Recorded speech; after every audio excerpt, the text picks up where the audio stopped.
Now it is going live. So दोस्तों आज हम uh, अपनी सामाजिक न्याय और NEP 2020 के एनालिसिस के एक और महत्वपूर्ण पड़ाव पर आप सबके साथ जुड़ रहे हैं. We are here today with another episode of our series on social justice and the NEP 2020. In fact, it should be social justice versus NEP 2020. And I think that is how it is well reflected in today's topic, of the lecture. And we are really privileged that today we have uh, Professor Jagmohan as the speaker this evening.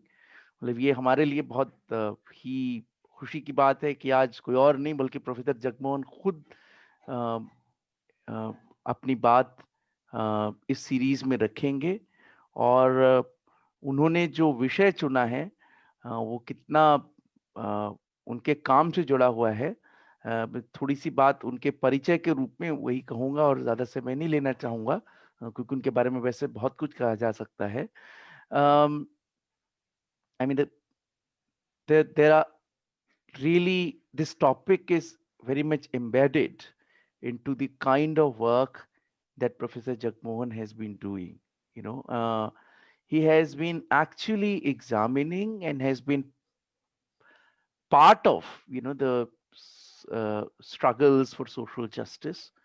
And his own work, uh, one significant part of his work has been in examining historical struggles.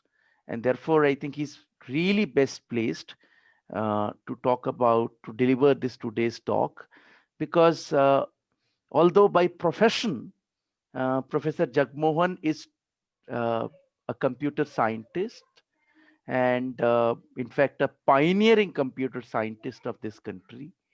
But I think true to his calling and true to his family descent, मतलब, he chose to use even that and going beyond that knowledge, venturing into more advanced applications beneficial for farming, for peasant cultivation. You know, he started developing technologies without even seeking ever a patent for whatever innovations he did. I mean, it's really very, very impressive to recall that. I mean, पेशे से computer scientist, लेकिन उनकी जो खानदानी विरासत और जो उनका अपना नजरिया है उसके मद्देनजर उन्होंने गांव में खेती के जुड़े मुद्दों पे जिस तरह से काम करना शुरू किया और अपनी टेक्नोलॉजिकल नॉलेज का और इस्तेमाल करते हुए उससे भी और आगे बढ़ गए, और जो भी टेक्नोलॉजीज बेटर कल्टीवेशन के लिए उन्होंने डेवलप की उनका कोई पेटेंट भी नहीं लिया. मतलब ये उनके एक सामाजिक सरोकार को दिखाता है. So he did a lot of constructive work in the villages, um, alongside with his profession of a computer scientist. And then he has been a leading figure on the protection of democratic rights against the fascist assaults of the Indian state. So मतलब वो जब भी राज्य ने नागरिकों के अधिकारों की, लोकतांत्रिक अधिकारों के ऊपर हमला किया है, तो एक उनकी लड़ाई की अगुवाई करने वालों में एक बड़ा नाम रहे हैं, through the organization with which he has been associated as the general secretary, the Federation of the Association of uh, uh, Democratic Rights. और उन्होंने, and I think that's very important for me. I mean, as a historian, I want to underline that along with people like Professor Chaman Lal, he was pioneer in, or rather instrumental in, bringing into the public domain not only the documents of Shahid Bhagat Singh, that in itself was a major contribution, but also of various other leaders associated with Gadar movement. Fine. So, I mean, he has built an archive of that struggle. Fine. मतलब professor Jagmohan जो है वो उन्होंने वो एक तरह से कहिए कि उनकी अहम भूमिका रही न केवल शहीद भगत सिंह के दस्तावेजों को पब्लिक डोमेन में लाने में, बल्कि इसके अलावा भी जो गदर आंदोलन के अन्य क्रांतिकारी थे उनके दस्तावेजों को भी पब्लिक डोमेन में लाने का काम उन्होंने किया. And he made them accessible to the people by putting their digital versions on the website. So Shahid Bhagat Singh Creativity Center and the what is that called, resource documentation that they did, they really I mean he really immensely contributed to history. I think more than people I mean who do their job like me, just teaching and research. He made it a part of the public discourse. So I think that is an important contribution to be recalled today. So he is a practicing historian to talk about today's topic on the vision, the revolutionary vision of historical struggles for social justice versus NEP 2020. In addition to this, as all of you know, apart from many other awards and prizes that he won, I think for us, most important is that for last 1 year, he has been proactively taking up the responsibility of the chairperson of the All India Forum for Right to Education. He's not just a chairperson, he's proactively taking up this responsibility, as you see this every evening. And the way those YouTube links are immediately made available, everything goes into the Facebook. I mean, it's really reflective of the commitment that he holds for social movements. I think I could have taken more time if I want to go list by list of his publications, etc. But I will skip all that, and I would. It's my honor to invite him today to speak on the topic revolutionary vision of historical struggles for social justice versus NEP 2020. So over to you, Chairman Sir, the today's speaker. Yeah. Thank you, Vikasji. I think we all are being motivated by one Bhagat Singh's quote that whatever concerns man is my concern. And I think that is what our whole team and all people associated with are there. So I'm happy to, because this was just came, but it was on my mind, that how do we look at the total struggles which have been taking place for social justice, and then their revolutionary vision, as I have been asked to talk about. Uh, well, I usually, because as you said, that I went through, because of understanding Bhagat Singh and the whole revolutionary movement, you have to really go into the basis or basic documents of that. So when I was studying 1857, because in the mid 18th century, that was the first struggle for social justice. And one thing to be understood about that is, there were two symbols which were used to mobilize the whole population, and the whole of people from the rural areas and urban areas were mobilized. And one of the symbol was the bread, roti, because it was being circulated from village to village as a message that this is our livelihood, which we are fighting for. And there is now a lot of document which has come up that they were trying to decode that what is this bread, what message it is carrying, and that they never find. They try to tear them apart try to find hold of the person who was distributing. But that symbol itself was, I think that was the basic thing to be understood about 1857, our first war of independence, that it was for the bread and bread earning, and that is which was the basis of that social. And one of the person which appeals me and I would like to share about is Azimullah.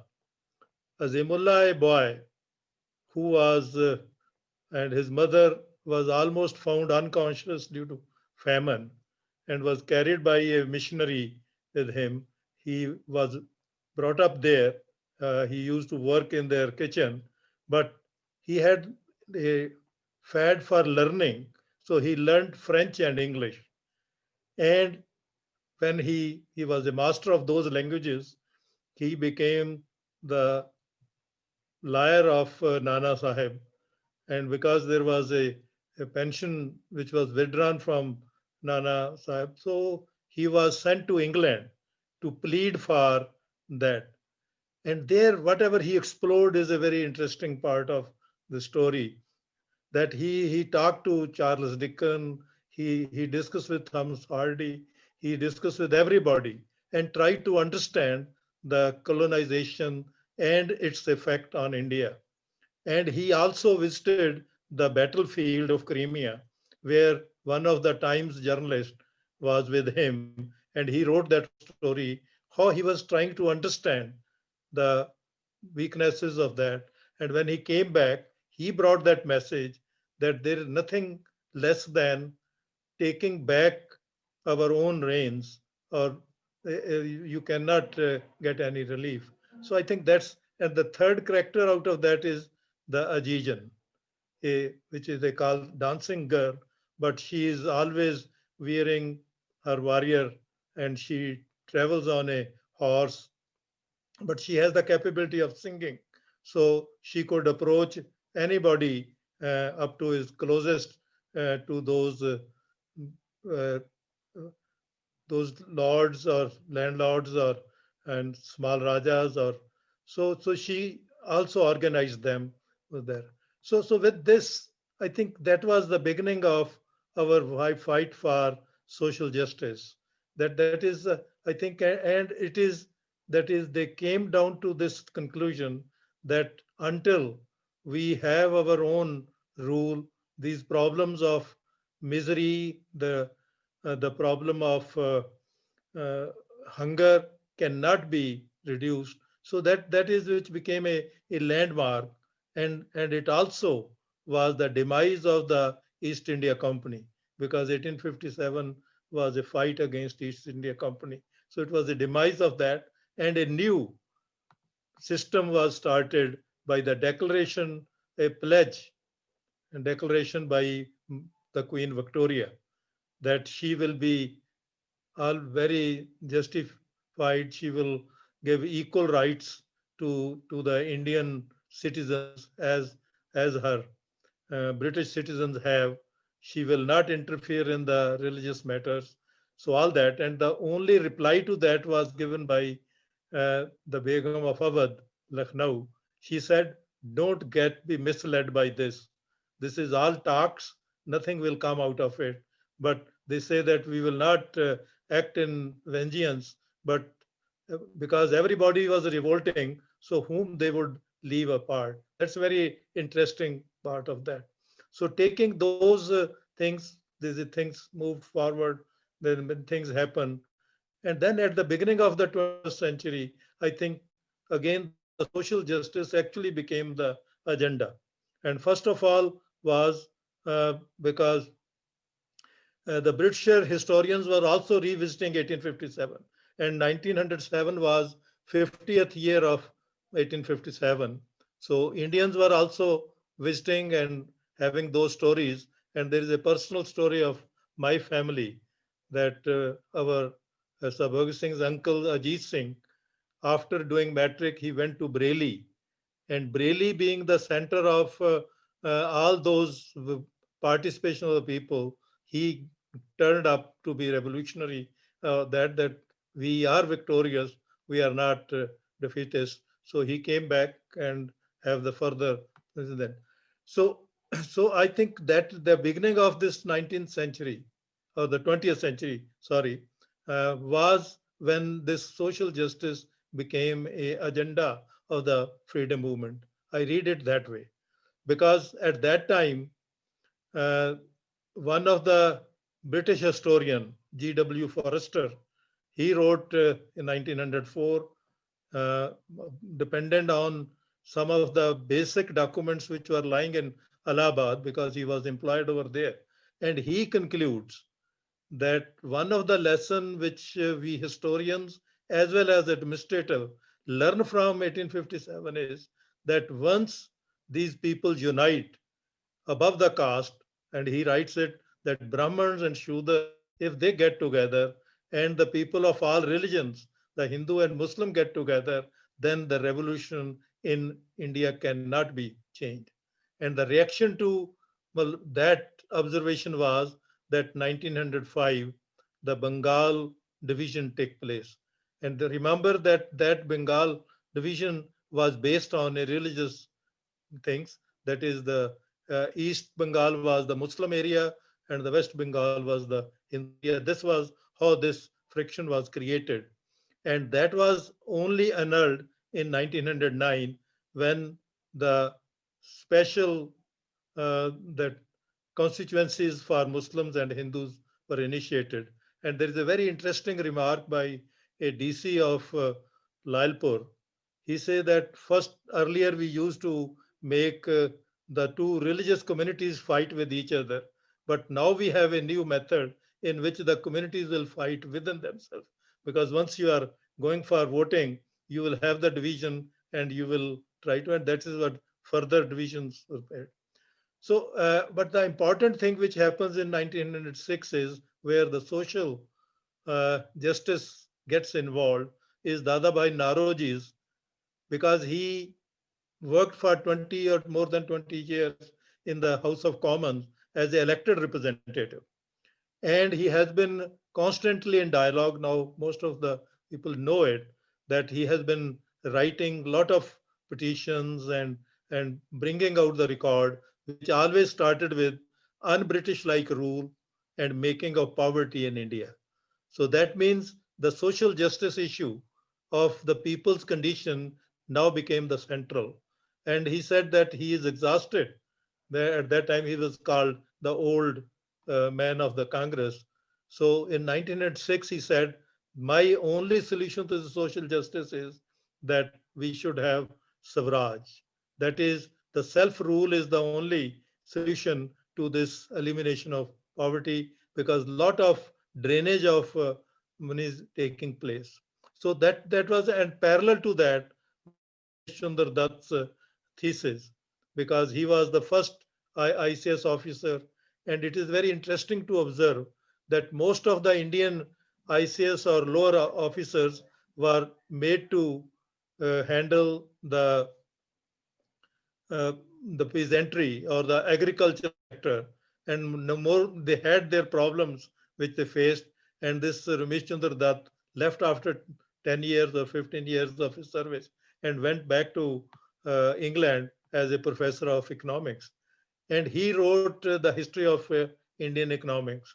And his suggestion in the same 1906 Congress was that, well, his main thesis was that why the Indian farmer is in debt and is in a miserable condition, whereas we have a very good land, we have a very good water, we have a well, very good sun, but still the farmer is in a miserable condition. And he said that, oh, that can only be solved if he has some additional income because agriculture alone cannot sustain him. So he came with the word of Swadeshi, though there are some experiments being done earlier than that. So I think that was when the focus on social justice, as now we know, became the basis of the discussion. And there were divided to somebody was that, okay, whatever British give will give us. But on the other side, there was, and this is where actually this Swaraj was the word introduced by Dadabhai Naroji and Tilak said, well, this is not something to be demanded. It is our birthright that we should have that. So this is, but I think that one part of the story. And as I talked about Sajit Singh, Sufi Amba Prasad, in 1907, the first time the peasantry question came to the center. And it was not only peasantry question, but they were planning on the design of 1857 that we should, because the farmer's son were in the army, so they contacted with them. And there is a very interesting note by the commander in chief of the forces of that time to the viceroy that I have personally interrogated in 1907, that if we didn't withdraw these laws against the farmers, we will not be saved. We might have survived in 1857, but in 1907, if the things go beyond, we cannot survive. And that is why that was the only time when British withdrew its own rules or laws. And it is very interesting these days because why this three is important, because three laws are now being forced on peasantry and at that time also. So that is what I think. And then after that, Sajit Singh, along with Sufi Amba Prasad and some of his friends, they left because they put the Tilak into the jail for 6 years and well virtually affected on his going out of the political scene and diluting him. He came back, and in 1916, first time they had that unity of Hindu Muslim in Lucknow Congress.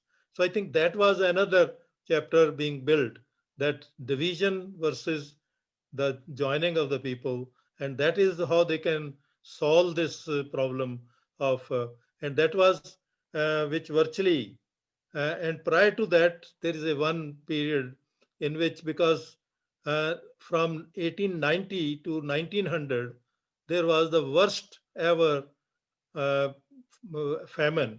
And this famine was post the first famine, which is remembered by the Bengal, Bihar, Odisha, is 1770 famine, because that destroyed the whole economy. And the poverty which we are seeing today was produced by then such a flourishing. So that's another form that how colonization virtually reduced the things and people fought against it, because I'm leaving that part. But there is a very interesting stories how at that time also there was a struggle by the people with the same issues of their survival, their social justice, as we, that is of at least about their livelihood and life there. So in 1907 this happened. Then Sajit Singh along with his friends leave India, and they went into a new project, and that project is called Gadar Party. Because of that 1890 to 1900 famine, lot of the farmers left their lands and moved out to Canada and America. And that was another test of the Declaration of 1858 of Victoria, that most of them wanted to and have a free entry into Canada because we are equal citizens, but they were treated in such a bad way that they were not allowed to, their families were not allowed with them. So they tested all that, and that gave rise to, and on the other side, in America, most of these farmers and some of the educated persons, which is Lala Hardyal and Dr. Tarknath Das, and so many people, so they joined together, which is called Gadar Party. And I think first time, as Bhagat Singh also observed, that Gadar Party had a clarity of what will be the freedom from the British colony or British rule. So he said that then first time, and there's a very interesting episode, that the youngest leader of the Gadar Party was Kartar Singh Sarabha, a 19 years young boy. And it is very interesting that judge says that he has become revolutionary, not in America, but he has come as a revolutionary from India. And he was in Odisha. And his teacher, Banibal Shah and Subhash teacher was the same. So maybe that was one motivation we found it now. So he was asked by the judge that what you have come for. You have come 8,000 people, that's a recorded number, that 8,000 people came back. It was a back migration during 1914, 15. And he said that you came to cause a revolution in India, and you revolutionaries, and you have a tricolor flag as a flag of the revolution. What does these colors mean? And that 19-year-old boy, which gave the answer that these are the colors of three values on which the society stands, and that values are equality, liberty, and fraternity. So that is the first time, and it was the judge was stunned because he wanted to get some answer which could trick him, but this was stunning, and it is very interesting on record that the approver, which they have brought from Canada, they made him to say, no, these three colors are three colors of religions. And that is what I say, that this is a tragedy, that we never carried that revolutionary mission to our children. It is only that what Britisher wanted it to be said. And this was and there is a very interesting sort of which also concerns with the social justice issues that Dr. Tarkanath Das, he was a young man, he was bringing out a Hindu newspaper in America, a part of the Ghadar party. He wrote to Leo Tolstoy that you by writing War and Peace, which is about around 150 years of inter-European war, in which only 5 lakh people died. But in India, because of the British rule, 1 crore 90 lakh people have died. Sometimes you should, as a good Christian, write about this also. And hats off to Leo Tolstoy, because it is in 1908. In 1910, he dies, but he writes 326 copies of that letter, which is a called Letter to a Hindu. And he studied what is the philosophy of Christian, what is the philosophy of Nanak, because he quotes them. So he said the problem is that you are under slavery because you live with a myth. The word is mythical, so you cannot. And because if it is a myth, you can only deal with a myth, not by any other form. So he said that. So he said that see your weakness, and the second he said that you are always waiting for a avatar to come, that somebody will come and liberate you. You attend to your own problems. And it's very interesting. That was the letter which was published then. So this is the period, and this hunger, the basic thing of the right to live, was becoming an issue of social justice. So then that Ghadar party, when came to India, there was a lot of people there who were, and almost it reminds us the law of today. They were tried by the tribunals, the special courts, and the charges were only proved with the help of the approvers. So that was that justice was just being taken away, no justice was being provided. But after that, the idea which they came at the same time, the people did listen to their idea. And very first idea they brought in, actually there was few of the people who came as a earlier party. The one thing that we must educate our people. So education was the first project they came with. That is, if we want social justice, we must educate our people. And this is very interesting that most of these Ghadar party people from the villages were illiterate. Even in America, they started the evening schools to educate them. So education as a tool of liberation or tool of strengthening or empowering was being used in there. Here also, when Banta Singh Sanghwal came, he started a girls' school. And they said that the first thing if you have to do is that is you should have a education of the girls.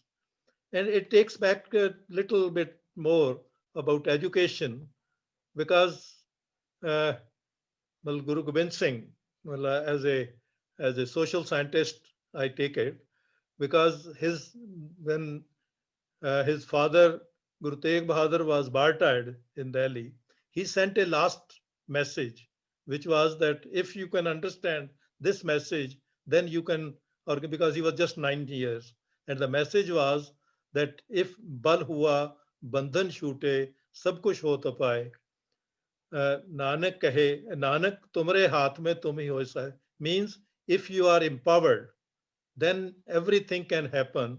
But if you don't have the capability or power bal, and then you are in a problem. But this bal has to come with we only with you and yourself. And then those 25 years of education process was part of the liberation process when all this casteism was gone. And there is a very interesting observation that when Guru Gobind Singh recasted five of his six, there was a messenger of Aurangzeb. He writes, he say, I don't know what he has done because there was a myth that he removed their head and recasted them. But he said that because they were in a similar situation, they were belonging to different classes, castes. So he said that I don't know whose head has been fixed with whose body, but all of them are equal. So that is some of the past, and the education was one of the, and he sent about five of his six because the Pandit refused to teach Sanskrit to his in his own uh, institution. He said that okay. He said that you can go to Banaras, but you have to be brahmachari, only then you can learn. So they learned and they came back. And these people were virtually who were educators, and particularly of the girls and in the villages, and also their medical men. So these two duties were given to them after reading about 13 years all the scriptures, because then they understood, but how they integrated. So this is one of the that past story, which is that education as a tool of liberation was at that time also, which to change the society, to transform the society. And that is what Bhagat Singh reflected, that in a later period after, because Sikhs have been fighting, no more literature has been produced, no more people are educated. That is why politically also the Punjab is in the back lines. So he said that education, and that education is important as a tool of vision. So basically, the social justice issue, and that Ghadar party, and this is another important episode over here, that is of Jallianwala Bagh. These days, I was going through the first-hand literature of that, and one of the question was, because we could understand that this was understood, uh, that the the joining of the people here or uniting the people here for their cause will be there. But there are two more things in that, because that was a period of the post First World War. There was a lot of inflation, there was a lot of hunger, the people were suffering. And then there was a discussion that how to solve this problem of hunger of the common man. So they said that let us go to the DC, because he has a Defense of India rule special powers, that let we request him to start some fair price shops so that people can get the food at lower prices. But another group said that this is our problem. Why to go and ask him, why can't we have the langar? And this langar was started, and basically Amritsar and Lahore, every mahalla has a langar. And langar was announced that anybody, and that brought all the castes and the religions together. And that unity, which was a political slogan, became a reality in Amritsar. And its peak was when in Amritsar on 9th of April 1919, uh, that is 4 days prior to Jallianwala Bagh massacre, people had Ram Navami. And that Ram Navami was celebrated by all the communities, all the peoples together. And the man who was leading, that was a Dr. Bashir. So that is which brought that unity, and this unity made them.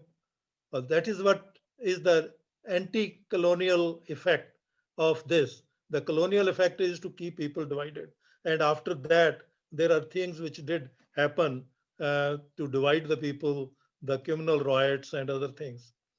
And this is what actually I think people fought or solved their own social uh, problems of hunger, and that is which happened in Lahore also. And it's interesting that when post Jallianwala Bagh martial law was there, the very first order was that these langars, the common kitchen, langar means common kitchen, should be closed. No common kitchen should be allowed. That means that the social factor which was equalizing people and putting them together was removed. So I think that was where. But an interesting thing is that when Bhagat Singh and his comrades came on the scene and they made their Naujan Bharat Sabha, the very first thing they started was a langar. And uh, so that is the coming together or eating together, and that's what Bhagat Singh says, that if we want to rise above our divisiveness of caste, creed, and religion, is only if we sit together and eat. That is a minimum we can do by starting, and that is where the youth should do it. So that was another aspect.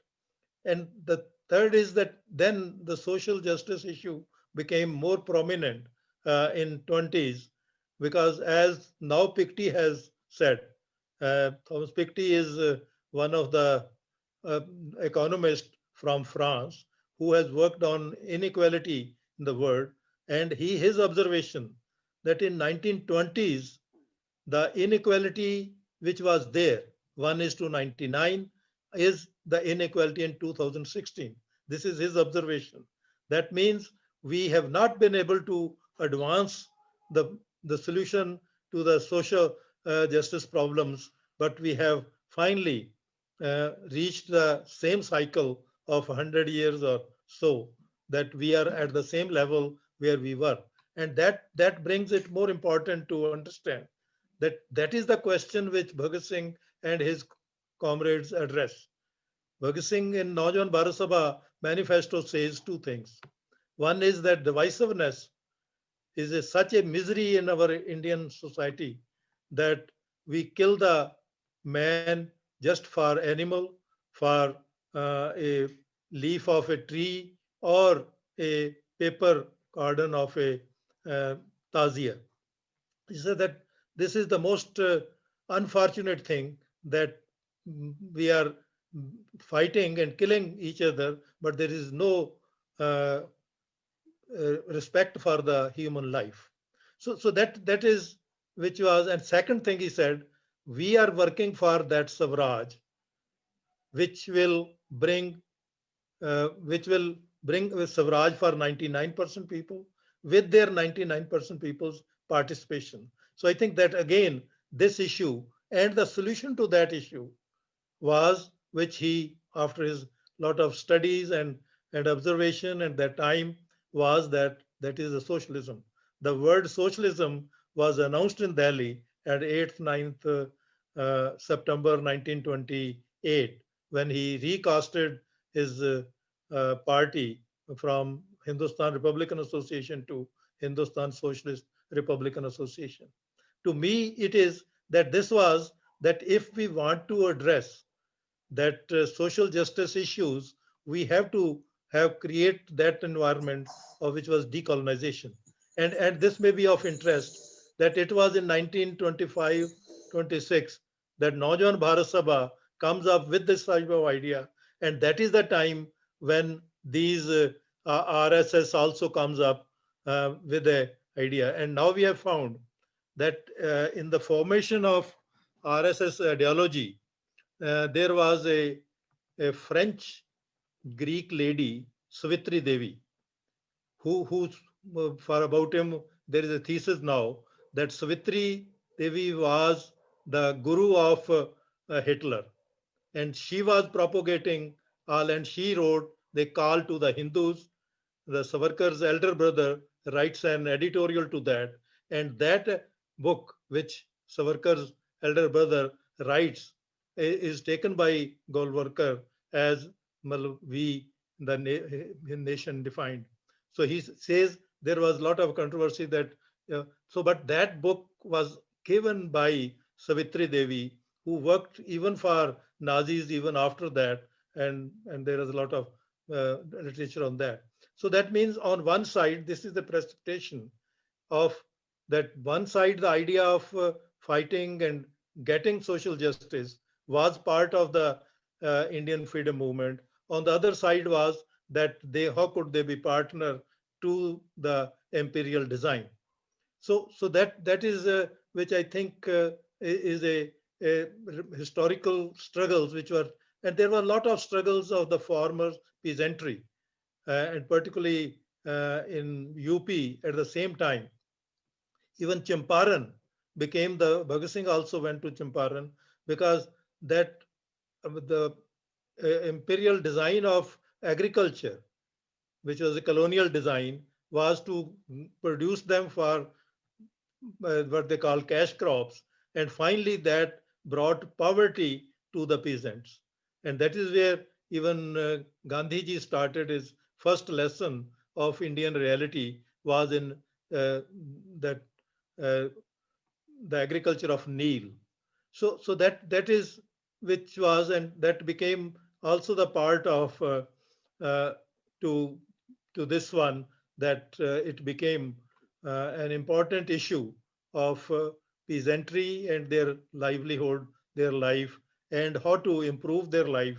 That has, I think that is a part of it. But what we are talking about, or we would like to draw out of this, is that the school or education. There is a very interesting at the same at this very time. Subhash writes a letter at the age of 18 that he want to be a proper man, and to be proper man is that I must understand the heritage of the total civilization, what has been brought to us, but out of civilization. Second is I should be son of today. I should know what is happening in the world around, what type of things people are experimenting with to solve the problems of people. And third is say I must be able to predict future by understanding the laws of the development. And once I know the laws of development and understand them, then we can work out the future of that. And that is the same which Bhagat Singh is trying to inculcate, though not in a proper college, but by his own design. All of them, they were reading, understanding the whole world phenomena. And this is here another very interesting. So, the very first book which impressed Bhagat Singh was by Emma Goldman. She is a they called anarchist school of America, uh, which which she belonged to. But she had one chapter on education.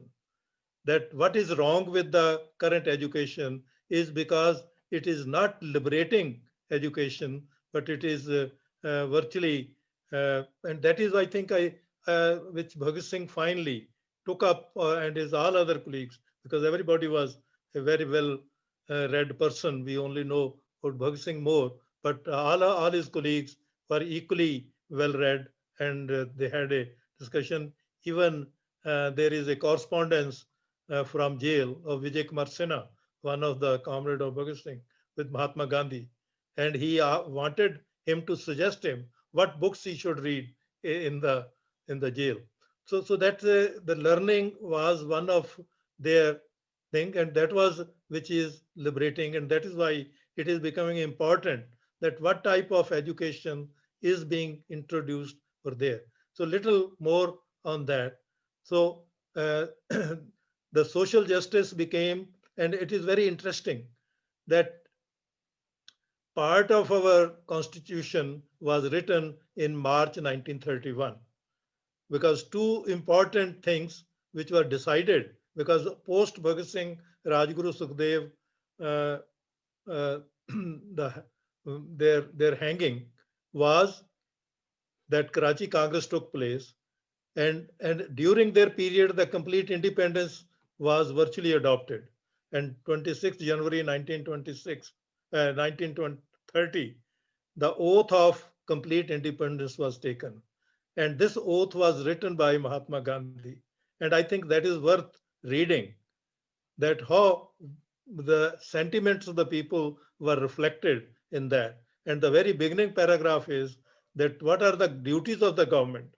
And if the government is not able to provide education, free health, free education, the job, and the place to live, then that government not only is to be, people have right to revolt against it, but abolish it. So that was the words which were taken from maybe somewhere, but Mahatma Gandhi ji was so much of distress. And then Bhagat Singh has a critique that we have defined complete independence, but we have not clarified what will be the benefit of this complete independence to the common man. How would it solve the common man's problem? And it was the fundamental rights chapter was written in March 1931 in Karachi Congress. And the first time the national flag, a tricolor, was adopted with the same words which repeat was said by Kartar Singh Sraba, that these three colors represent equality, liberty, and fraternity. I don't know why this type of information has not been shared. I just found a newsreel of that time, which actually states that, and it is a the contemporary. But these are the things how that social justice virtually was being embedded in our freedom struggle. And then Bhagat Singh's slogan, because he went to assembly, he said that because the first time that there is a revolutionary change required, only then it can be. And there, so he the slogan he said that I'm giving, if my slogan is understood by the my people, then my life, the worth of my life is available. I will get the worth of my life. And their slogan was down with imperialism, long live revolution.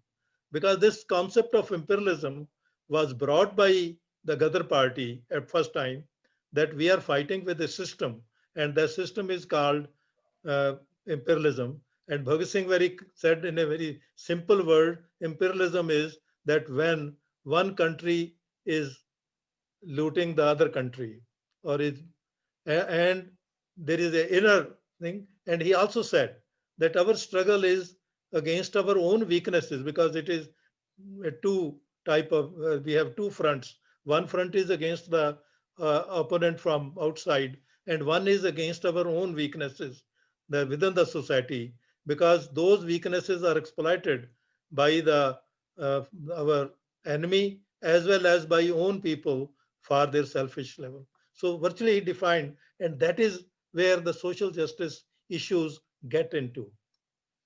So, and just to taking it, that one of the biggest fight which was being given was in 42. And it was in 1940, because after Bhagat Singh, Subhash took over the left, uh, they called United Left Movement, and it is on record.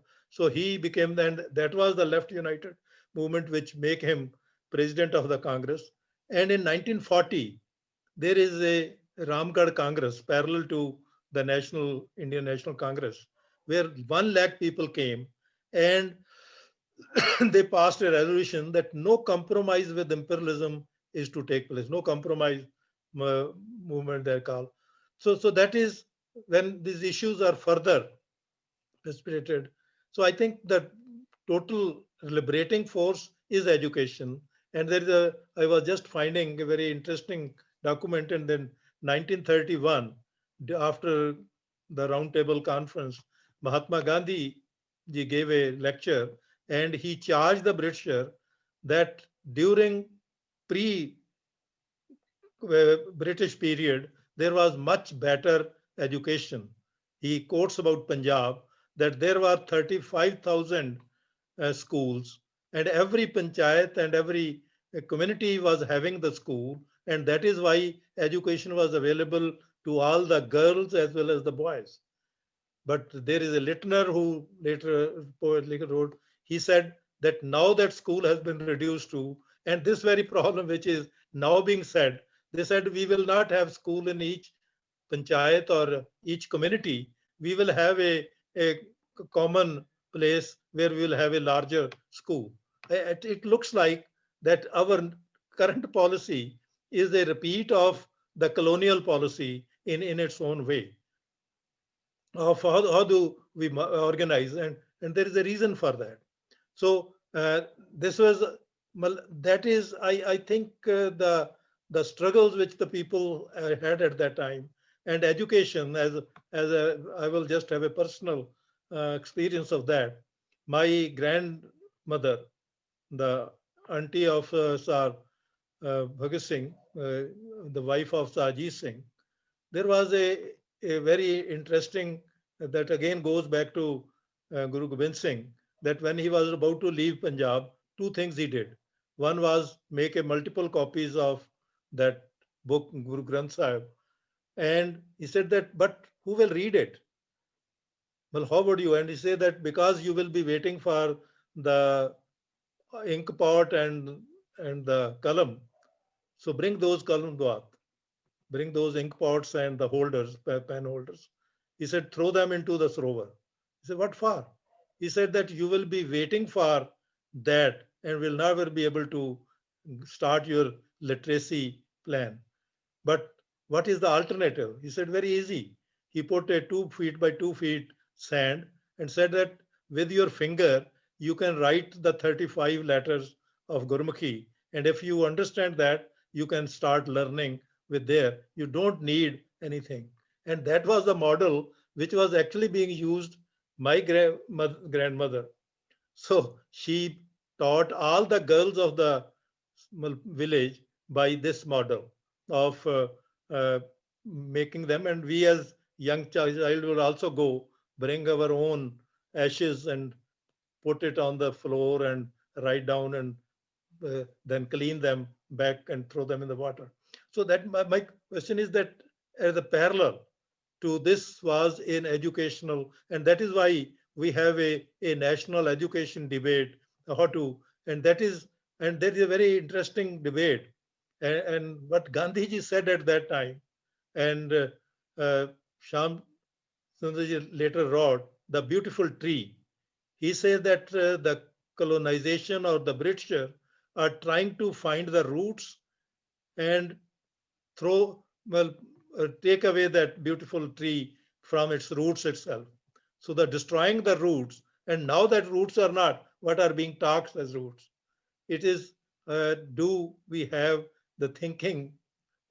So there is a lot of that debate. And if now we examine from that point the NEP now, there are two effects.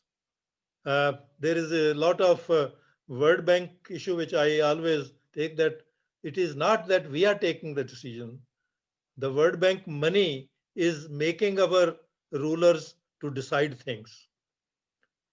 Like why these three former bills came during such a lockdown situation when the people were actually, the need was to address the health services, they were making it. And now that I say cat out of the bag is there, and they have exported 50,000 crore worth of food material outside. That was for what one of the law was made, that you are free. There is no check on what you are being exported. And now in this festival period, the the onion is 80 rupees per kg and the potatoes are 50 to 60 rupees per kg. But nobody is questioning. So that decisions which are, and at the same time, in May itself, the World Bank showed them that $1 billion will be given as a aid of for the poor. What is that aid? And this is where again there is a to be understood that Hayek, who is the father of this new liberalism, he said just keep them engaged. Well, that is why our prime minister when says that 80 crore people can be just wished away by 5 kg of corn and 1 kg of pulses. What does it mean? That means people have been brought to that impoverishment that they can just be wished away by this simple. And there is a lot of money which is being taken as loan. That we have to understand and make people understand that this money is not free. Maybe it has to be a long time. There is 18 years of paying back, but every year it is to be paid back. And that paying back is which changes your whole economy into this process. So that is another important issue which is to be understood in this making of this policy. And there was already a World Bank document, uh, Education Strategy 2020. That means the 2020 for them was important year, and that is why they came, and it says educate education for everybody in the school or outside the school. What does it mean? And there was a very interesting critique of World Bank documents. They say listen to the music of or poetry of the World Bank document, because most of the phrases are to sell that document. The spirit is somewhere else. So that way our NEP is now is really, and it will not give any kind of social justice. But I bring another issue which we have not examined so far, that now they say that we are in a, and because even our prime minister said we are in a fourth industrial revolution. What does fourth industrial revolution means? Means more educated, more uh, people are required for making it successful. And one example which actually was which I noted, because in America, and somebody from American magnet who was actually in competition with this uh, solar panel business, he visited China and came back, and he was addressing his association, and I read that address. He said, we cannot compete with China because I went to every their industry which is dealing with this. They are, everybody is PhD. That means they are so much learned and creative that we cannot deal with them. They're a cost, and we cannot reproduce that. So that means if we are entering into a new era of technology, will this solve it? Whereas you are not able to even carry it to a, a common man. His That is liberating, and that is why I say that when Emma Goldman in 1906 was writing that, the same thing which Paul Freire wrote in the Pedagogy of Oppressed, as well as in the Cultural Action for Freedom, that we need there is a banking system, and most of you know, there is a banking system which makes dependency, and there is a other well, participatory system which give them problem solving capabilities. And there's a mention about our creativity center. The idea I took it from was Carl Dweck. Carl Dweck is one educationist in America. She has worked particularly in the Afro-American colonies. He say the non-achiever in well, these communities are because they are fixed mind set. If we change them to growth mindset, they will be they can become achiever. So where is in this policy which is being imposed on us, and that also is partially to synchronize with the World Bank, and World Bank is now recolonizing the whole process, and our rulers are becoming more dependent on that one.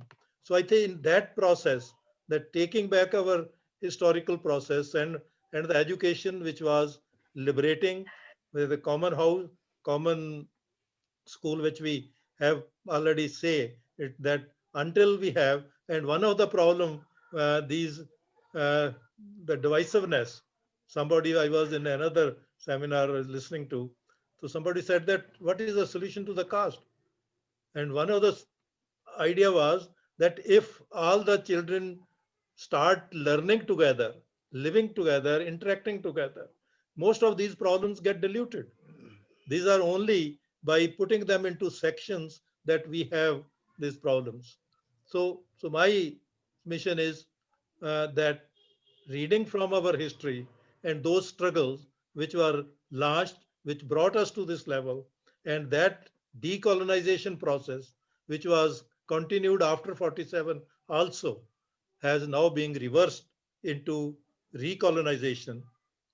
And all these forces which we now see operating, when I see back, these were the forces which were being used by the then imperialist also, these religion and other things. And it may also interest us that when we started the new colonization in 91, the same person who introduced Mr. Narasimha Rao was also the person to introduce the problem of Ajudhya Mandar. Is there any commonness in it, or it is back when Britishers were also bringing in the communal issues, saying that we are not interested in it, but you fight with each other.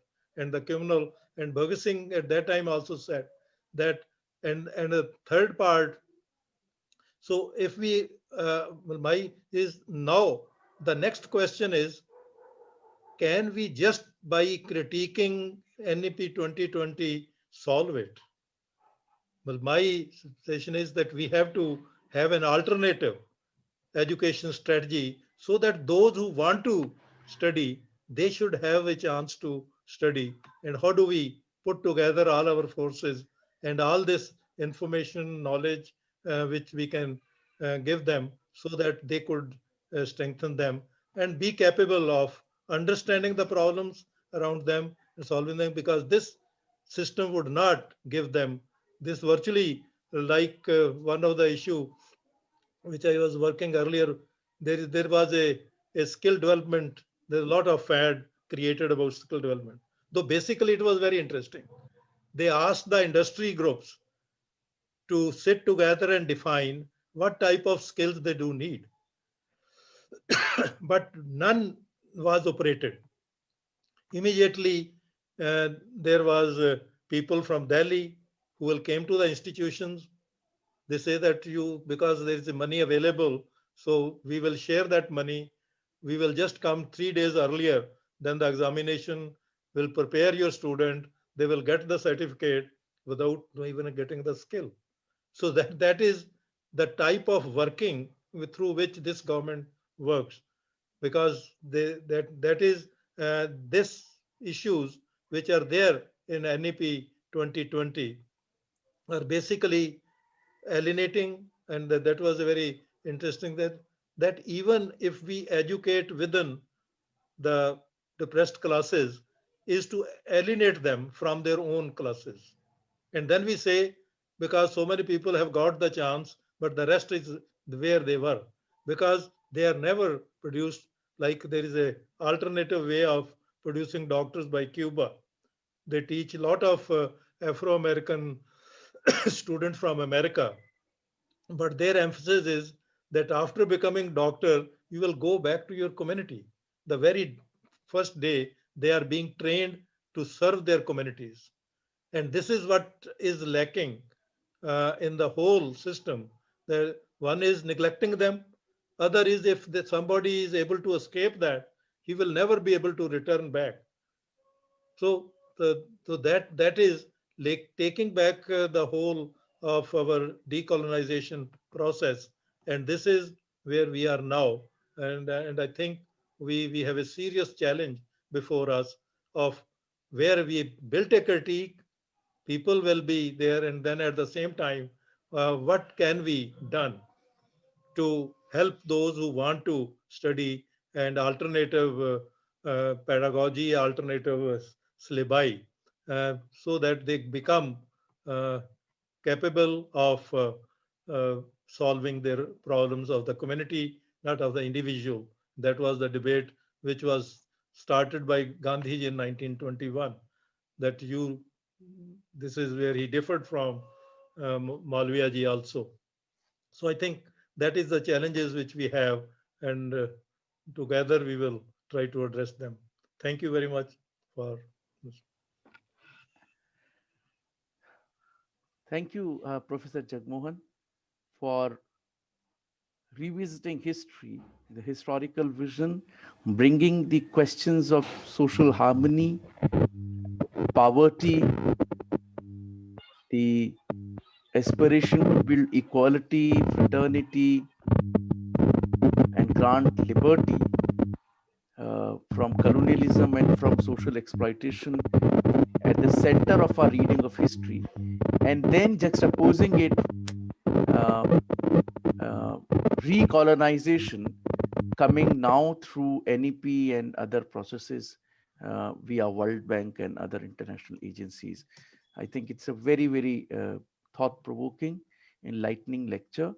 I now request Ramamurthy ji to, is Ramamurthy ji giving the translation this time? Yeah, so Ramamurthy ji to give a brief Hindi translation, because I think we had a fairly longish lecture, so you can be quick and brief, and then we will open it up for further discussion.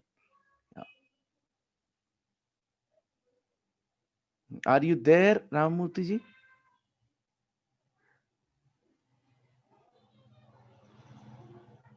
आप सुन पा रहे हैं राममूर्ति जी?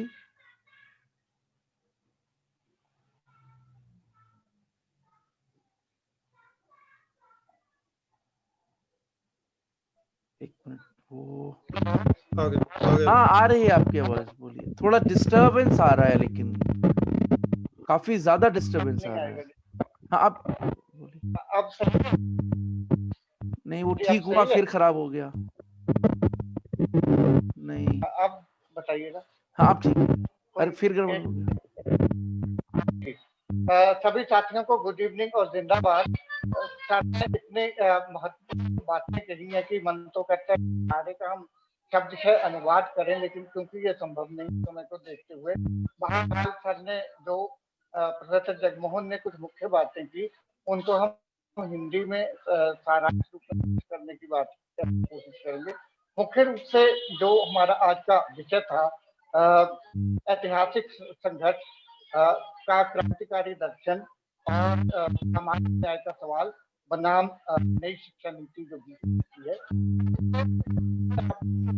कोशिश की न्याय का ताल्लुक न केवल शिक्षा से है, बल्कि इसका क्रांतिकारी दर्शन, इसके औपनिवेशिक जो स्वरूप है, आलोचना की बात। दूसरे शब्दों में हम कह सकते हैं कि जो सामाजिक न्याय है वो शिक्षा द्वारा ही प्राप्त किया जा सकता है, लेकिन ये मुझे सुनने में दिक्कत आ रही है या ये सभी को आ रही है दिक्कत?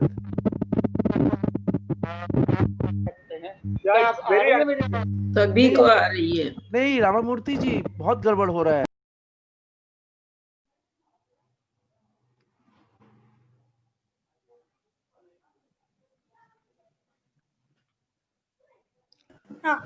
हेलो, हाँ आप बोलिए। हाँ जी, अब आ रही है? आप बेहतर है क्या? ठीक है, हाँ आप बेहतर, अब बोलिए। सॉरी। तो मुख्य रूप से आपने ये कहने की कोशिश की कि औपनिवेशीकरण का ताल्लुक सामाजिक न्याय की प्रक्रिया से है और औपनिवेशीकरण की प्रक्रिया से सामाजिक न्याय हमेशा जो है उसके लड़ाई लड़नी पड़ती है और औपनिवेशीकरण की प्रक्रिया सामाजिक अन्याय पे आधारित है। तो आपने शिक्षा और सामाजिक न्याय के सवाल को औपनिवेशिक प्रक्रिया से जोड़ते हुए शुरुआत की कि उन्होंने एक भगत सिंह के कथन को उद्धृत किया जिसमें वो कहते हैं कि भगत सिंह हमें इस बात से सबसे ज्यादा प्रेरित करते हैं जब वो ये कहते हैं कि मेरे जितने भी सरोकार हैं वो सारे वही सरोकार हैं जो मानव मात्र के मनुष्य के सरोकार हैं। इसका मतलब है कि भगत सिंह की प्रेरणा का मुख्य स्रोत मनुष्य की कठिनाइयां या मनुष्य के सरोकार थे जो आज भी हम सबको प्रेरित करता है। उसके बाद उन्होंने विभिन्न उपनिवेशिक उदाहरणों से औपनिवेशिक काल में खासतौर के भारत में अंग्रेजों के समय में जो औपनिवेशिक प्रक्रिया हुई उसके साथ किस तरह से सामाजिक न्याय और शिक्षा को संघर्ष करना पड़ा उसका विस्तार से विवरण दिया। आप 1857 का जो पहला जो है संघर्ष था जिसे फर्स्ट वार ऑफ इंडिपेंडेंस कहा जाता है वहां से शुरू करते हैं जिसमें उन्होंने एक बड़ा उदाहरण दिया कि उसमें जो प्रतीक दो मुख्य प्रतीक लोगों को संगठित करने के लिए इस्तेमाल किए गए उनमें सबसे प्रमुख प्रतीक रोटी का था और रोटी केवल संचार या संवाद स्थापित करने का माध्यम नहीं था बल्कि ये इस बात का भी एक संकेत चिन्ह था कि किस तरह से लोगों का जो ये औपनिवेशिक प्रक्रिया है लोगों के जीवन यापन या उनके व्यवसाय से जुड़ी हुई है और रोटी का सवाल किस तरह से सभी के लिए महत्वपूर्ण है। उसके बाद उन्होंने आगे बात की बहुत विस्तार से अजीमुल्लाह खान की जो उन्होंने कहते कि जिन्होंने उन्हें काफी प्रभावित किया जो नाना साहब के वकील के रूप में इंग्लैंड में गए और उन्होंने वहां से कई सारी जो है वो प्रवृत्तियों को देखा जो औपनिवेशीकरण के चरित्र को एक तरह से उद्घाटित करती थी और उसके साथ ही इन चीजों का भी संदेश देती थी कि हम इससे किस तरह से मुक्त हो सकते हैं। फिर वो 1906 से लेके 1915 की कुछ बहुत ही प्रमुख घटनाओं का जिक्र करते हैं जिनका ताल्लुक उनके परिवार से भी है। विशेष रूप से वो जिक्र करते हैं कि किस तरह से भगत सिंह जी के जो चाचा जी थे सरदार अजीत सिंह उन्होंने इस परिस्थिति को समझने की कोशिश की। पहले वो बरेली गए, बरेली में वहां जाके उन्होंने देखा कि किस तरह से लोगों ने स्वतंत्रता संग्राम में भाग लिया था और वो लोग मानते थे कि हम हारे नहीं थे हम जीते थे। असल में उसकी ये गलत व्याख्या है कि हम हारे हैं। बहरहाल हमने कुछ मुख्य उपलब्धियां प्राप्त की थी जिनकी वजह से हम आगे बढ़ने में कामयाब हुए।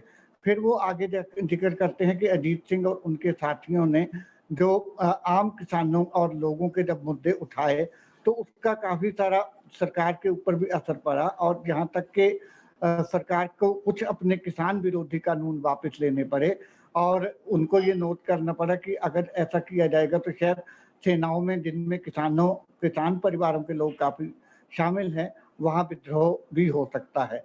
उसके बाद वो जिक्र करते हैं विशेष रूप से गदर पार्टी और उसके दर्शन का।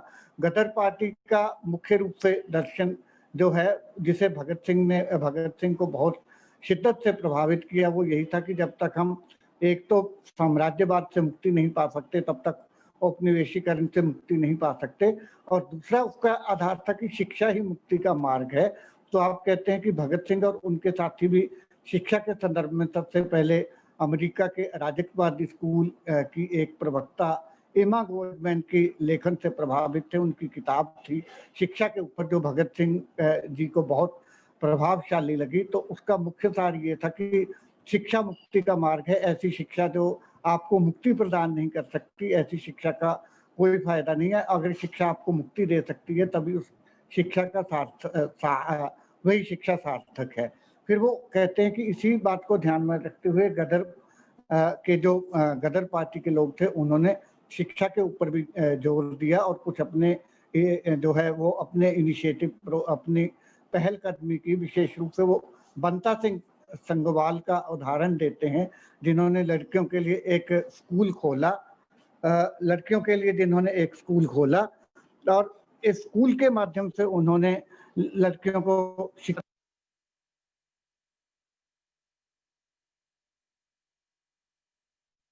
लोग यहाँ आए और उनको पकड़ के उन पे मुकदमे चलाए गए, तो करतार सिंह सराभा जो सबसे युवा अवस्था के गदर सदस्य थे 19 वर्ष की आयु में, उन्होंने जो उनके जो 3 रंग का झंडा था उसकी जब व्याख्या की, जिसको के जिससे जज जो है उसको हिलाकर रख दिया। उन्होंने कहा कि ये जो हमारे 3 रंग हैं मुख्य रूप से 3 प्रमुख मूल्यों स्वतंत्रता, समानता और भाईचारे के प्रतीक है। लेकिन बाद में जो वादा माफ गवाह थे उन्होंने उनकी गलत व्याख्या कर दी और इनको धर्मों से जोड़ दिया। प्रोफेसर जगमोहन का कहना है कि ऐसे बहुत सारे उन्होंने एक न्यूज रील देखी है जिसके आधार पर ये बात स्पष्ट रूप से स्थापित होती है, लेकिन पता नहीं क्यों इस पर ज्यादा मतलब इसको हमारे इतिहासकारों ने भी बहुत महत्व नहीं दिया।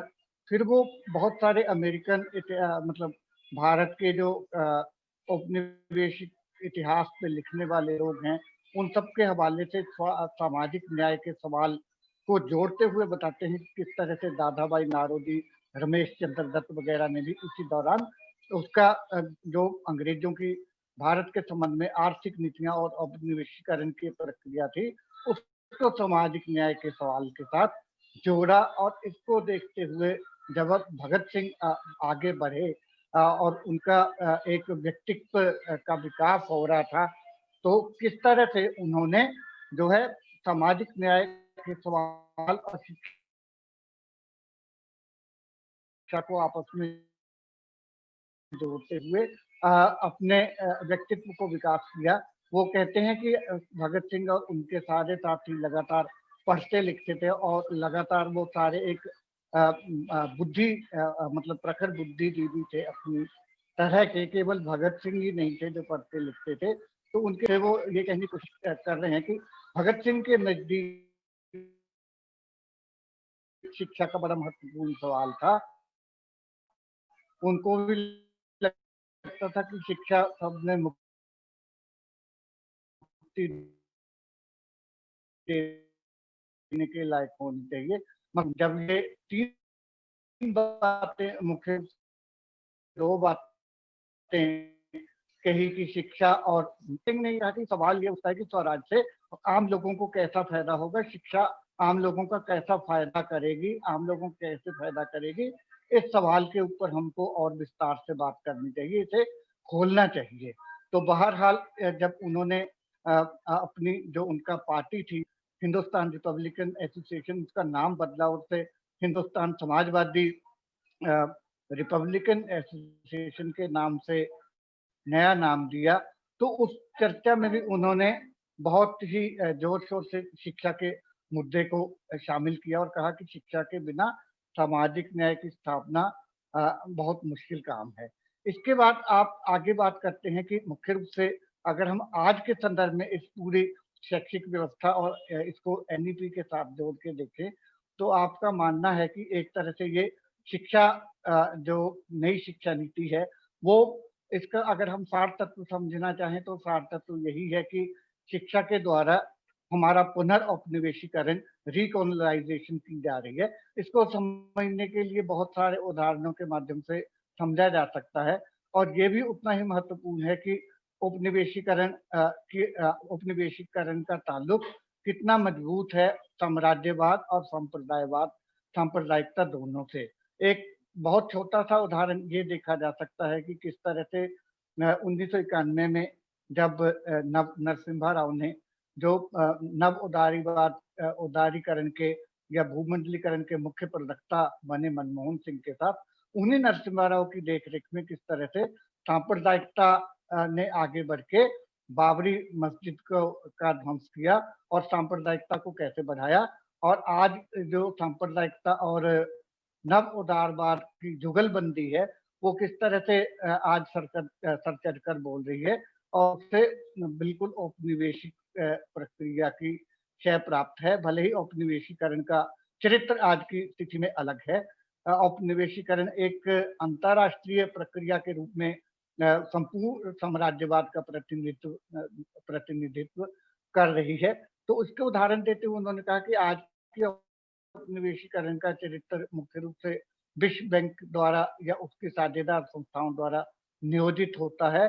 विश्व बैंक का एक दस्तावेज है जो जिसका नाम है education strategy of world bank report 2020 की 1920 की विश्व बैंक की शिक्षा योजना या रणनीति अगर आप इस दस्तावेज का अध्ययन करेंगे और एनईपी का जो ड्राफ्ट है इसका अध्ययन करेंगे तो बहुत सारे शब्द आपको इसमें हूबहू मिल जाएंगे, जैसे स्किल्ड फोर्स है, वर्क फोर्स है, आउट ऑफ स्कूल लर्निंग है, या लर्निंग हाउ टू लर्न है, सीखने के लिए सीखना। और पूरा उसका जो मतलब एक तरह का ढांचा है, उसकी शब्दावली है, वोकैबुलरी डिस्कोर्स है, वो पूरा उसी ऐसे लगता है अगर आप इन दोनों पढ़ेंगे कि वो एक मतलब इसी नीति के दस्तावेज से उधार लेके उसको हिंदी या अंग्रेजी में थोड़े बदलाव के साथ रख दिया गया है। बहरहाल उसके कुछ उदाहरणों से प्रोफेसर जगमोहन ने इस बात को स्पष्ट करने की कोशिश की है। मसलन किस तरह से वर्ल्ड बैंक ने जो है ये प्रस्तावित किया कि आप थोड़े शिक्षित लोगों को करके उनको औद्योगिकरण में या औद्योगिक वर्करों के रूप में औद्योगिक मजदूरों के रूप में लगा दें। ये वर्ल्ड बैंक का एक दर्शन है। दूसरा कि आप किस तरह से उधार लेने की प्रक्रिया में इस तरह से फंसो कि आप उधार भी नहीं चुका पाओ और उस उधार से कभी ने $1 बिलियन जो है वो दान दिया है। और इसी प्रक्रिया के तहत आप स्टार परियोजना को देख सकते हैं, जिसके बारे में AIFRT ने अखिल भारतीय शिक्षा अधिकार मंच ने लगातार चर्चा की है, जिसके ऊपर सर ने एक बार फिर ध्यान आकृष्ट किया। फिर आप आगे ये कहते हैं कि मुख्य मुद्दा ये नहीं है, मुख्य मुद्दा ये है कि हम जब उसकी आलोचना करते हैं तो आलोचना करना तो हमारा निश्चित रूप से दायित्व है, लेकिन आलोचना के साथ साथ हमें एक स्वरूप या वैकल्पिक खाका क्या पेश कर सकते हैं। तो उन्होंने कहा कि हमारा पास खाका यही होना चाहिए, किस तरह से हम आम लोगों को जोड़ें और एक सामुदायिक शिक्षा के मॉडल का विकास कर सकें, जिसकी बात कुछ हद तक पॉल फ्रेरे ने की है, एमा गोल्डमैन ने की है, और आपका भी जो अपना शहीद भगत सिंह सृजनात्मक केंद्र शहीद भगत सिंह क्रिएटिविटी सेंटर है, जो उन्होंने कहा कि एक विद्वान है लॉर्ड डॉक्स, मैं ये नाम गलत उच्चारण कर रहा हूँ, उनके दर्शन पे आधारित है, जो कहते थे कि अगर हमें परिवर्तन लाना है तो जो समाज द्वारा घोषित नॉन अचीवर है, यानी कि समाज ने जिन्हें शिक्षा से बहिष्कृत कर दिया है, उनके स्थिर दिमाग को विकासशील बनाना पड़ेगा, उनके दिमागों को गतिशील बनाना पड़ेगा, तभी हमें जो है हाँ आम लोगों को शिक्षित कर सकते हैं। तो इस प्रक्रिया में हम सबको जुड़ना चाहिए, जो हम सबके लिए चुनौती है। और हमें ये जो पुनः एक औपनिवेशीकरण किया जा रहा है, जो सांप्रदायिकता, साम्राज्यवाद और औपनिवेशिकता की जुगलबंदी से हमारे सामने लाया जा रहा है, उस सबको जो है हमें समझना चाहिए और इसका लगातार जो है हमको न केवल क्रिटिक आलोचना विकसित करनी चाहिए, बल्कि इसके साथ साथ इसका विकल्प भी खोजना चाहिए। और इसके साथ हमें शिक्षा को केवल एकांतिक विषय के रूप में नहीं देखना चाहिए, क्योंकि पूरे जो भाषण है उसको हम अनुवाद उसका हम नहीं कर रहे। तो बहुत महत्वपूर्ण टिप्पणियां आपने फार्म बिलों के संदर्भ में भी की हैं कि फार्म बिल किस तरह से हमारे औपनिवेशीकरण की ओर हमें ले जा रहे हैं, और इनका मकसद मुख्य रूप से सारी संपत्ति को छीनकर कुछ लोगों के हाथ में दे देना है। तो अंत में मैं अपनी बात खत्म करूंगा, जो प्रोफेसर जगमोहन ने थॉमस पिकेटी की एक अध्ययन का जिक्र किया, जो वर्तमान में नव उदारवाद के खिलाफ लिखने वाले एक प्रमुख अर्थशास्त्री हैं। थॉमस पिकेटी ने कहा है कि 1920 में अगर असमानता का स्तर एक और असमानता का अनुपात 1 और 99 का था, तो आज 2016 में भी यह अनुपात यहीं पे आ गया है। यानी कि पिछले 100 सालों में हमने अगर कुछ प्रगति की है, तो पुनर्औपनिवेशीकरण या नव उदारवाद की प्रक्रिया में हमने एक विशेष सर्कल की तरह वहीं पे ला खड़ा किया है, जहां हम 1920 में खड़े थे। और इससे बाहर निकलने का तरीका यही है कि हम लोगों को सचेत करें, जागृत करें और संघर्ष करें। जिंदाबाद। मैंने लगता कि पंजाब ਦੇ ਵਿੱਚ भी बहुत सारे ਸਾਡੇ ਸਾਥੀਆਂ ਨੇ ਸਰ ਦਾ ਲੈਕਚਰ ਜਗਮੋਹਨ ਜੀ ਦਾ ਸੁਣਿਆ ਹੋਣਾ, ਤੇ ਮੈਂ ਉਹਨਾਂ ਨੂੰ ਵੀ ਖਾਸ ਤੌਰ ਤੇ ਬੇਨਤੀ ਕਰਾਂਗਾ ਕਿ ਇਹਨੂੰ ਆਪਾਂ ਸਮਝਣ ਦੀ ਕੋਸ਼ਿਸ਼ ਕਰੀਏ ਤੇ ਵੱਧ ਤੋਂ ਵੱਧ ਜਿਹੜੇ ਹੈ ਸਰ ਦੀ ਗਾਈਡੈਂਸ ਤੇ ਹੇਠ ਇਕੱਠੇ ਹੋਈਏ। ਤੇ ਮੈਂ ਸਮਝਦਾ ਹਾਂ ਕਿ ਸਾਡੇ ਤੋਂ ਸਾਰੇ ਲੋਕ ਜ਼ਿਆਦਾਤਰ ਹਿੰਦੀ ਜਿਸ ਤਰ੍ਹਾਂ ਦੀ ਮੈਂ ਇਸਤੇਮਾਲ ਕੀਤੀ, ਇੰਨੀ ਹਿੰਦੀ ਸ਼ਾਇਦ ਆਪਾਂ ਬੀਇੰਗ ਪੰਜਾਬੀ ਵੀ ਸਮਝ ਲੈਂਦੇ ਹਾਂ, ਤੇ ਸਾਨੂੰ ਚਾਹੀਦਾ ਕਿ ਅਸੀਂ ਲਾਮਬੰਦ ਹੋ ਕੇ ਪੂਰਾ ਜੋਰ ਲਾਈਏ ਤਾਂ ਕਿ ਇਹ ਜਿਹੜਾ ਇੱਕ ਮੁੱਢ ਬਸਤੀਵਾਦ ਮੁੜ ਸਾਨੂੰ ਜਿਹੜਾ ਅਧੀਨ ਬਣਾਉਣ ਦਾ ਉਪਰਾਲਾ ਹੋ ਰਿਹਾ ਹੈ ਉਹ ਤੋਂ ਮੁਕਤ ਹੋ ਸਕੀਏ। ਧੰਨਵਾਦ, ਜਿੰਦਾਬਾਦ। Thank you, Ramamurthy ji. Like always, a wonderful support. So I open it for further discussion, and people who are in the Zoom platform, they can raise their hand and speak one after the other.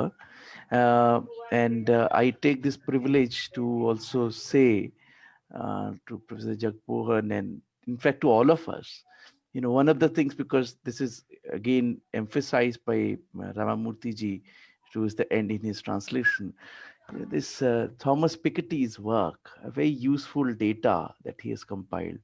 I think there's a reason to be a little alert about two things when we use this data. One, being in the social movements and progressive academicians, this book does a lot of theoretical damage to available scholarships in its theoretical chapters. I think we should be a little more cautious about this book, really. And second, even more dangerous, which we can discuss further later on, is its politics of data compilation from different countries.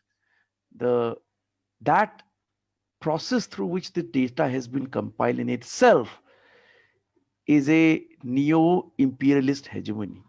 So we have to be really very, very careful. And I'm saying it because many of us have been using, Piketty's argument for a variety of purposes. Anyhow, but that is on a separate, though extended note. Without holding it on to myself, I request people to comment, react, or questions. And then in the meantime, if we get any questions from the Facebook, Madhusudanji will read it. But in case there are only solidarity comments, we can, that the speaker himself can see, it will save time. Right? So if there are really important questions, then you can in between read from Facebook. ठीक है मधुसूदन भाई? पर फिलहाल हम लोग जो Zoom में हैं, वो लोग अपनी बात कह सकते हैं. कुछ सवाल जो कमेंट्स आए हैं Zoom पे जी, उनको रिस्पॉन्ड कर लेते हैं इतने minute. Ji.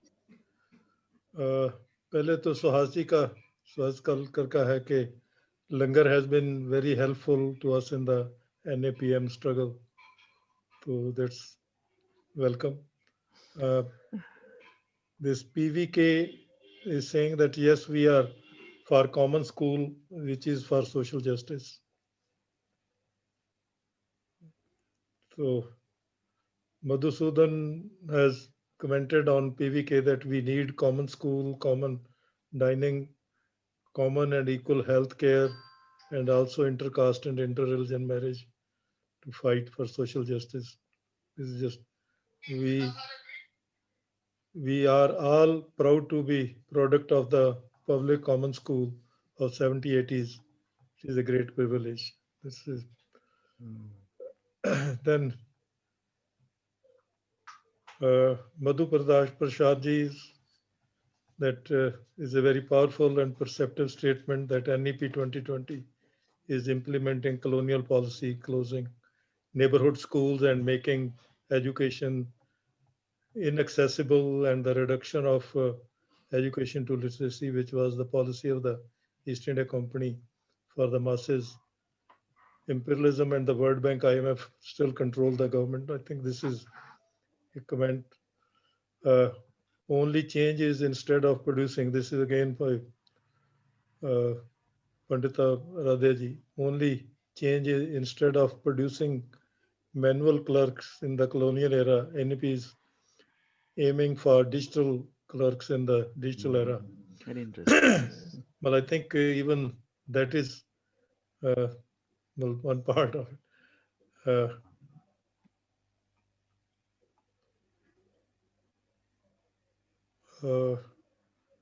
Next question again by Madhuji. I think this is, can we move on the path that you have shown so clearly? I think that is the question to be addressed together. We will definitely like it, and there is other ways of improving.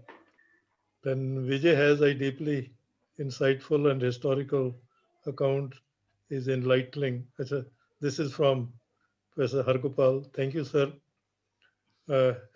Indrani ji said that it is informative and encouraging, a powerful historical account, very thought-provoking. Thank you, Indrani ji. Anil ji has some good questions. Would it not be relevant to refer to Bhagat Singh's 1923 article on Ashut Ka Swal in the context of social justice and particularly his call to them to fight for land ownership and against the capitalist? He also referred to the need for moving from social revenue to economic and political. Is there any specific reason for not mentioning this article? I think I just missed. There are many other things which I just could not involve, like that even Baba Saheb Ambedkar's work as well as Malfule family's work. So there are other things which definitely could be added, and thank you for pointing out. So this is specifically, but the Naujan Bharat Sabha, it takes up all these things in one. That's what I just mentioned up there. But that is important. Then Indrani ji has, how can we take these ideas of social justice in education forward today when we have seen how NEP is forcibly being imposed upon the people of this country? My question is that they will definitely force it, but still leave a lot more people out of that coverage. And this is where we need to address. And I think now, because this distance education is which they have introduced, the second part is that can we also have some kind of lectures or interactions with the students on various topics? We can make that, and I think we have a equal ground available to us also. This is my perception. So we can. This is Sumitra Devi, excellent, who have ideas about common school system. They start the school like before independence, free. This is the resolution to these problems. Thank you. I think this is supporting that. Nagti Narayan is it possible to have a common school system in our unequal society? I feel that at this very stage, serious efforts to achieve the constitutional obligation may be helpful to have social justice. My response to that is that there is a power still with the Gram Sabha. We are trying in Punjab that once people in the village community start taking their own decisions, they will be able to implement, because government would never implement that, but they can have their need and they can start with that. Maybe we can talk sometimes on detail with that. We are experimenting in Punjab, and a lot of Gram Sabhas have come up with that.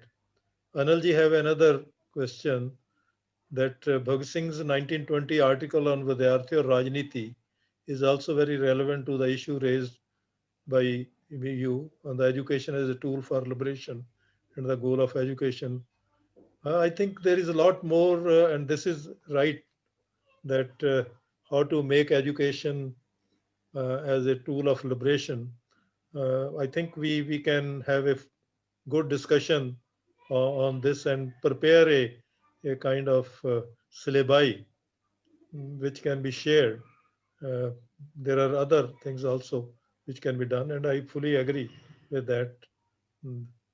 So PVK again is strongly believe in the education for social change and education for better life. I think we all there. Anilji have another comment that how would you place the social justice movement in the Maharashtra initiated by Savitribai Jyotirao Phule, 1848 onward, to Shahuji Maharaj policy of education. Uh, but I think that's a very revolutionary step. There are a lot more of, and I think that regional movements have, like even in uh, West, this Maharashtra, when I read Tokaram, and when he said that I eat words, I wear words, I give dan of words, I think that basis of sharing through wisdom is important. And I think these movements have definitely made, there are many good examples, uh, and that should be there. Similarly, Suhas Kolekar has again that NEP advocates for three main things. We should never be in good learning process. These are stratification of access and quality of education, discrimination on the basis of paying capacity and dominance of the particular ideology that is based on discrimination, and injustice in the name of religion. Would you like every group to come up with the plurality of the views about good learning process that will respect and advocate our constitutional values of equality, social justice, and liberty, and together develop people's education policy? I think this is a good suggestion. We should work together. So Jeet has comments after thank that great and very enlightening, very encouraging, and very much showing a way forward. How do you see today the difference between Bhagat Singh, Subhash Chandra, and Gandhi? Is the difference relevant today? Uh, the more I study, Sujit, is that I find that they have a common ground on which they have built many things. And actually, it is interesting to find that Subhash carried Bhagat Singh's last political agenda onward. There is now we have a historical. Similarly, with all their differences, well, we have that common ground on which we can move further. I think that is to be explored, because the difference will come when we go on further implementation. Then we can choose on that. But still, at this level, both have all of them has a social justice concern, which brings us common on that. So with this, thank you. Any more question? PVK has raised hand. Yes, please. Yes, this is PVK from Khammam, Telangana state, nearby Hyderabad. Am I reaching you, sir? Yes, sure. Yes, yes. Okay, right. So, yeah, first of all, I am very happy to see the nephew of the Bhagat Singh. I feel very proud, and it is very, very, very a special day in my life. I would like to say that first point. Thank you very much. Yeah, another point is about the revolutionary aspect and the social justice of the present day. The present day social justice and the processes. The some basic questions, like just now you gave the answer about this Gram Sabhas.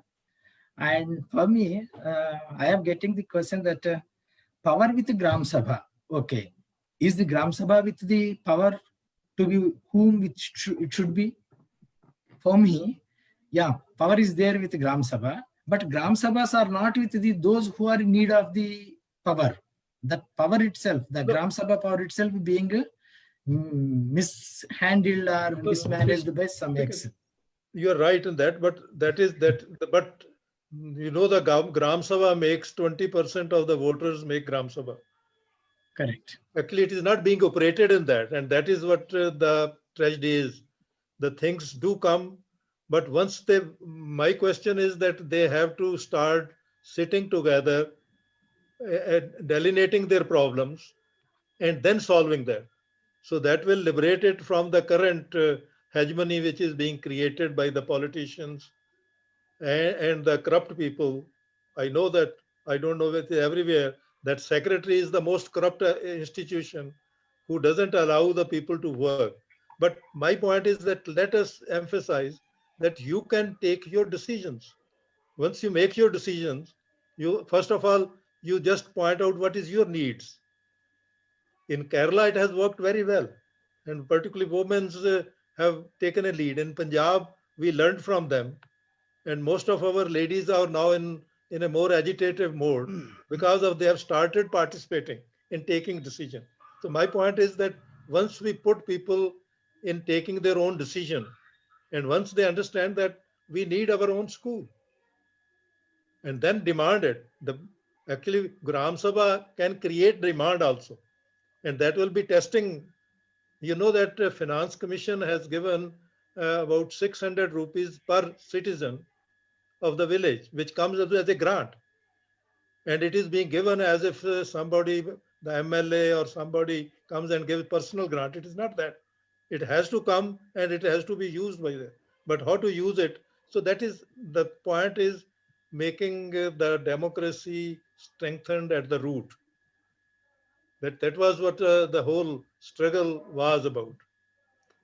And just it is just interesting that Bhagat Singh's great grandfather in 1858 made his ancestor, which we now call ancestor, he called it Diwan Khana. People said, why you are making it? He said that because governments come and go, they will never address your problems until you sit together, join and delineate your problem, then solution will follow. So I think that process is which will virtually make, and those people who create differences will also be exposed once you have that this is our problem, it should be solved. That's my point. Okay, thank you. Actually, President, Can I yeah. just Yeah, can I go go on. further? One Yeah. more, just sir. Ji. Because Sir. others time also I should keep in mind. Yeah, Yeah. sir. Then again, the basic question about the social justice. Social. What is social? Who are social? Is it only the downtrodden, or is it not for the multicultural, multi customs and traditions driven society? Do we go for such a kind of? Are the rulers are in a view to think about such a society? And even justice, is it only for the aristocrats, or is it meant for the others? Can we go with the just demand of social justice, or can we think of some constitutional surveillance? Unless until we stand for the constitution, it may be difficult for us, I think. Okay, sir. Thank you, sir. That's very right. Constitution gives us the power, but to use the power, how do we prepare people to use that power? Which they are being left out. And when we talk social justice, it is for everybody to deserve equal political, social, and opportunities. Actually, it is far more is providing equal opportunities. So this is what can work out. Thank you very much. Right. Thank you, sir. Social means no need of just downtrodden or just some No, it is section of people. It should be that is a broader. concept of society. What type of society we have to build. Right. Downtrodden is actually he is the first to be taken care, because he has been out of it, so we can take that one. That's my concept. Yeah. Yeah, sir, am I audible? Ji, Ramesh. Ramurthy ji. Yeah. I have two questions to ask to your good self. Ji. First is that often we find people like us talk about the involvement of community. But how do you look at the role of some sort of balance between role of the state and involvement of community in the educational project in such manner that it should not allow to abdicate the state its responsibility and shifting it on only to the shoulder of community. First of all, is this one, and second, I think probably many times when people talk about, you also talked about sharing of space in the available places in such as online platform or wherever they are providing opportunity to intervene on the part of community or public civil society partners. So how do you look at this idea that on the one hand we seems to provide our services as part of sharing the space wherever but little is available, and at the second hand we principally oppose those ideas which are going to destroy the steady society, such as this NEP kind of thing. So my point is that how do you look at the balance in these two ideas? Yeah, thank you. Thank you, Ramurthy. But my question is that if I just simply say that state want to create dependency of the population, so they continuously encroach upon their self, uh, the problems which they can solve, and slowly make them dependent. So, but when I say the other way is that if they start generating, this is what our social movements will do. They generate a kind of demand on the state. Now, I have been very astonished to find that the directive principles of state policy has never been under discussion. Why? Whereas that were to be discussed in a public, and people should have been demanding. All that which has gone wrong is after they are being neglected. Some part of it came back at some times, and this virtually Gram Sabha is also part of that which was brought, or some education rights. But overall, the inequality which is the policies which are generating have never been questioned.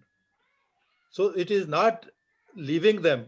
That is a some kind of that is what Bhagat Singh also said. It is a social service approach that we will do our good. We don't bother what government and World Bank created NGOs in a particular fashion to make it that it looks like the government is not to do the job. It could be, and now that word philanthropy, which is being used now, is also making people that as if it is not the duty of the government to education, the basic social justice issues, but it is somebody will come and do good for you. So I think that is to be resolved in the with the people's mind, isn't? Does it? Right. Uh, Yeah, Okay. I think probably, Ji. yeah. um, okay. Ramesh, I wanted to say that simply that, ji. yeah, Vikas Ji, first. Yeah. ji Ramurthy ji. And if you want to quickly say something, say. In Otherwise, we'll fact, I just. think we, Okay. yeah, yeah, okay, I'm saying in two lines that isn't it would be better if we could think of the way we could unite the people and make state compelled to fulfill its responsibility instead of venturing on each and everything. You're right. That is a big task. And even on education and social justice, I think people can be made more aware as the situation is emerging. It's Ramesh Patnaik ji have a will comment that he consider that for historical account of social justice, it is very critical analysis of the whole development process. However, the concept of imperialism requires a full length debate. I fully agree with that. the concept of. Concept of imperialism, Acha, yeah. I think that there is no final word from me on that. I think ruling classes are doing all this willingly and not under imperialist pressure. Here we also need to have a really good discussion with where the policies are made and how the ruling classes are collaborating with the international institutions of imperialism. Now it's already 8:55. Yeah. So 56. I mean, I want to say, and then I hand it over to Dr. Prasad and Professor Indrani and others to close it. That, for me, apart from your observations in NEP, today there's a very important uh, point in worth taking home, which is about your reading of nationalism. I mean, freedom struggle, I would prefer to call it. And you have tried to really bring home the point of its richness. Your presentation included questions of poverty, questions of gender, questions of caste, questions of communal, discord slash harmony, uh, and then rule the centrality of education that they accorded to the centrality they accorded to education, and not just education, but the way you try to emphasize on the transformative vision of education that they and I think even though, I mean, most of your examples came from one particular kind of historical trajectory. I think this is very, very important. Really, this reminds me. I think you were very much there when we were targeted outside the arts faculty. Shamsul Bhai was there. You were there. When those three statues were established, Godse and Bose and this Savarkar together, and that day when this ABP guy came um, and intervened, our discussion, and immediately shouted at me asking कि इतिहास के गर्दे गड़े मुर्दे क्यों उखाड़ रहे हो? Why are you digging history? Why are you digging past?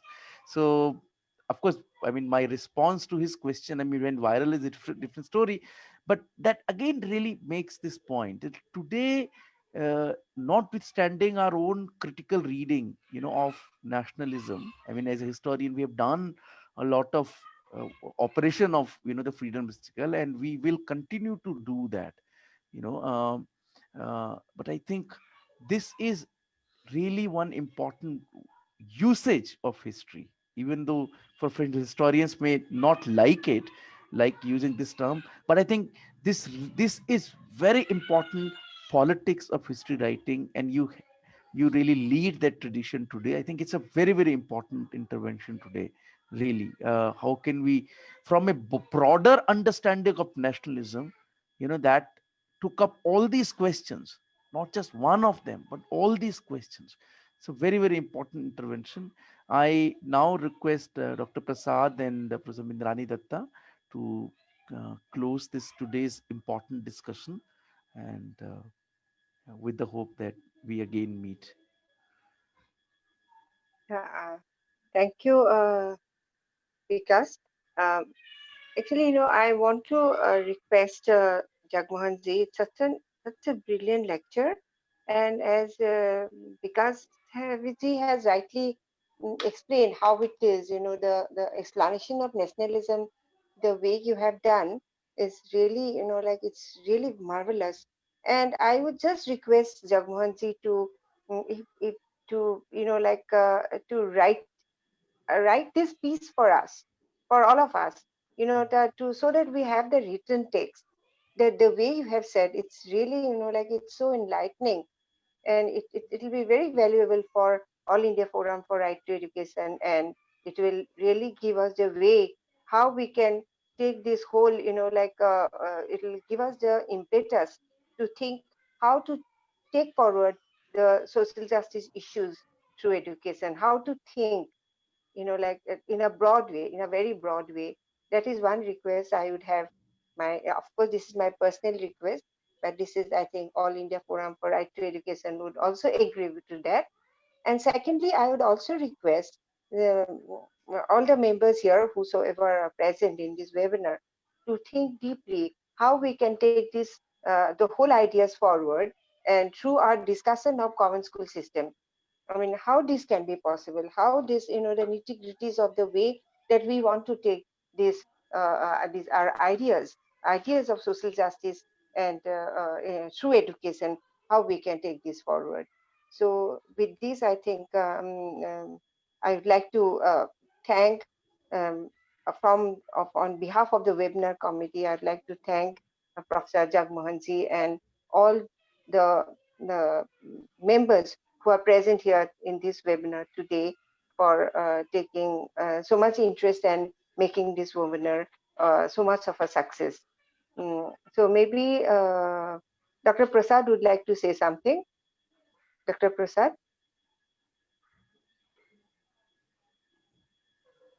Dr. Vikas? Hello? Dr. Prasad, I think he was there. Yeah.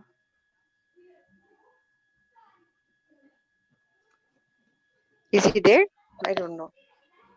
Maybe Not he had there. to leave or something.